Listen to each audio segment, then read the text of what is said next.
नमस्कार जी, आप देख रहे हैं रेडियो देविका न्यूज़ ब्रॉडकास्ट में। आप सभी दर्शकों का बहुत बहुत स्वागत है। और अभी हम उधमपुर विधानसभा का जो निर्वाचन क्षेत्र ईस्ट का मेजालता एरिया, यहाँ पे अभी हम मौजूद हैं। और यहाँ पे आज उमर अब्दुल्ला साहब जनसभा को संबोधित करने के लिए आ पहुँचे हैं। और उधमपुर ईस्ट का जो निर्वाचन क्षेत्र है, यहाँ के एमएलए प्रत्याशी श्री सुनील वर्मा जी हैं, और वो भी आज जनसभा को संबोधित करेंगे। और देख सकते हैं आपके लोगों की यहाँ पे जो भीड़, कितनी भीड़ है, कितने लोग यहाँ पे इकट्ठे हो चुके हैं। और इसी जनसभा को संबोधित करने के लिए उमर अब्दुल्ला जी यहाँ पे आ पहुँचे हैं। और अभी खासकर मैं आपको बता दूं, एमएलए प्रत्याशी श्री सुनील वर्मा जी मंच से बोलते हुए,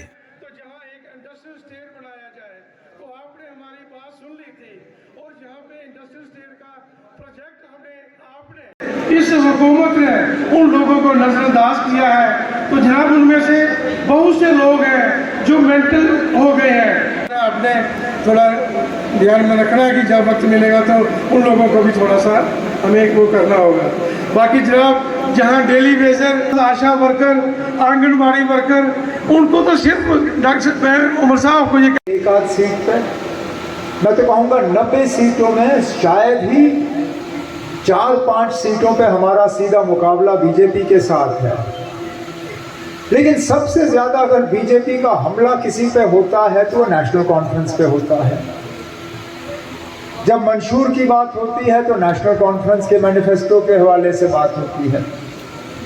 जब लीडरशिप के हवाले से बात होती है तो बीजेपी वाले सिर्फ नेशनल कॉन्फ्रेंस के लीडरशिप को याद करते हैं। और कल मुल्क के होम मिनिस्टर अमित शाह साहब यहाँ पे थे, उन्होंने तो इलेक्शन के नतीजों का भी ऐलान कर लिया है।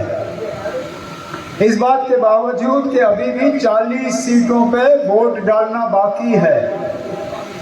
लेकिन पता नहीं अमित शाह साहब के पास वो जादू की कौन सी छड़ी है कि वो मशीन के अंदर पहले ही झांक के देख सकता है कि वहां पड़ा क्या है, और लोगों को गुमराह करने की कोशिशों में कोई कसर बाकी नहीं रखी गई।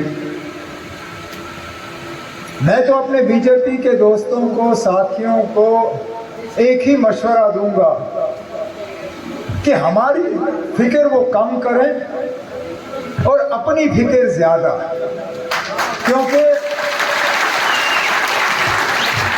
पिछले दिनों जो इलेक्शन हुए 25 तारीख को, जिसमें मेरे भी सीट थे, जिसमें कांग्रेस के सदर का भी इलेक्शन था, उसमें बीजेपी के सदर का भी इलेक्शन हुआ। और आम तौर पे हमने वहां से मालूम किया, प्रेस के जरिए मालूम किया, और ये खबर आई है कि नौशहरा की सीट से बीजेपी के सदर जो हैं वो अपना इलेक्शन हारने वाले हैं, और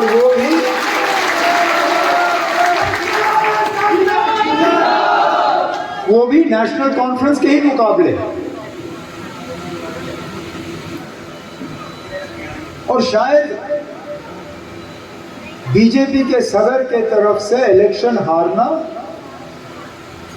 ये इसी बात का सबूत है, जिस चीज का हम हर तकरीर में जिक्र करते हैं कि इन 10 सालों में, चाहे कश्मीर के हो, जम्मू के हो, चाहे जम्मू के प्लेन्स के हों या पहाड़ों के हों, फायदा किसी का नहीं हुआ है, भला किसी का नहीं हुआ है। शायद वो चंद 8-10 लोग जो बीजेपी के इर्द गिर्द घूमने वाले लोग हैं, मुमकिन है उनका कहीं फायदा हुआ होगा, लेकिन आम बाशिंदा जो जम्मू कश्मीर का है, उन्होंने इन पिछले 10 साल में तबाही, बर्बादी, नुकसान और मायूसी के अलावा और कुछ नहीं देखा। अब मेरे साथी और हमारे उम्मीदवार जनाब वर्मा साहब यहाँ काम गिन रहे थे जो होने बाकी हैं।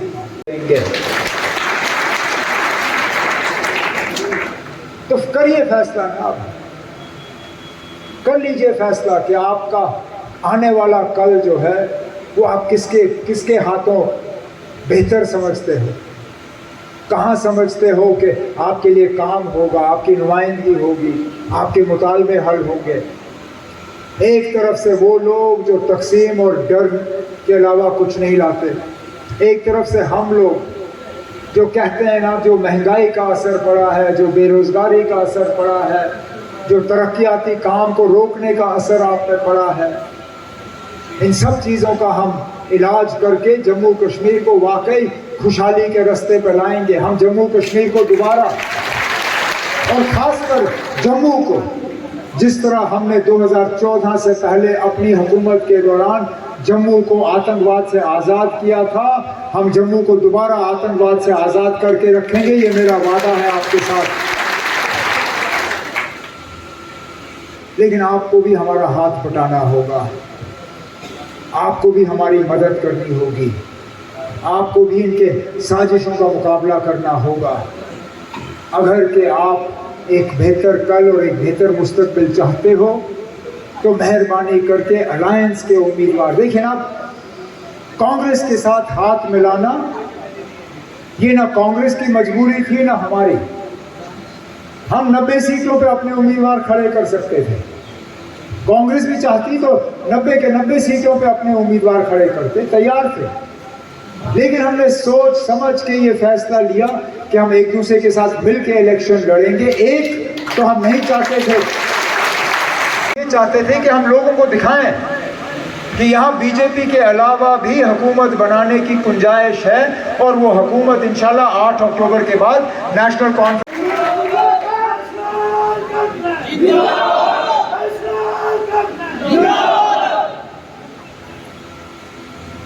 हमारा शायद उधमपुर से कभी जीता नहीं है एमएलए।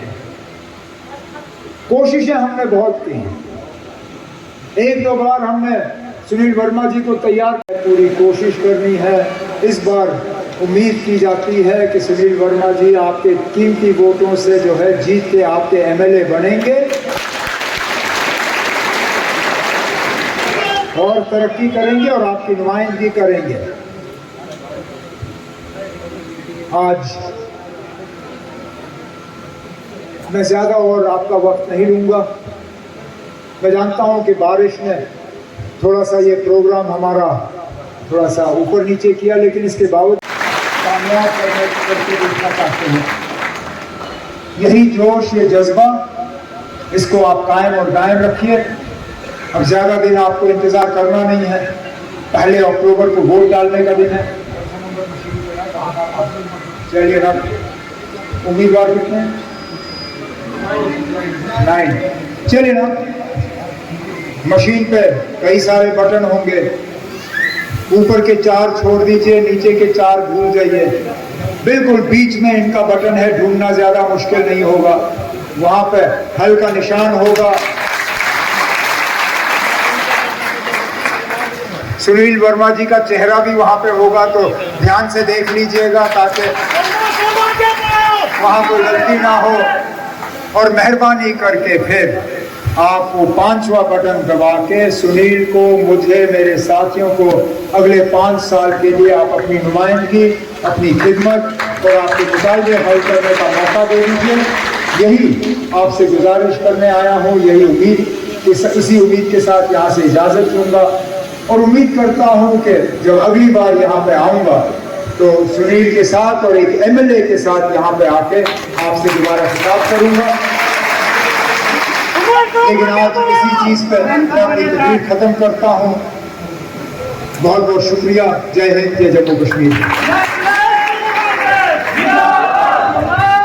2 आ चुकी है जनाब उमर साहब, जनाब उमर साहब, जनाब सुनील वर्मा साहब। सुनील वर्मा जी आगे बढ़ो। National conference, national conference.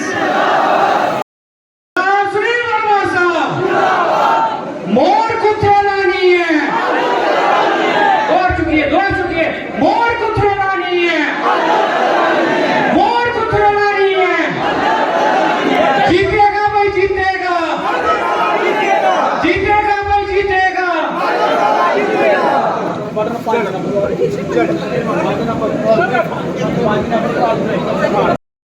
जीतेगा। पंजा पंजा दस्यो, साथियों पंजा याद रखियो। पहली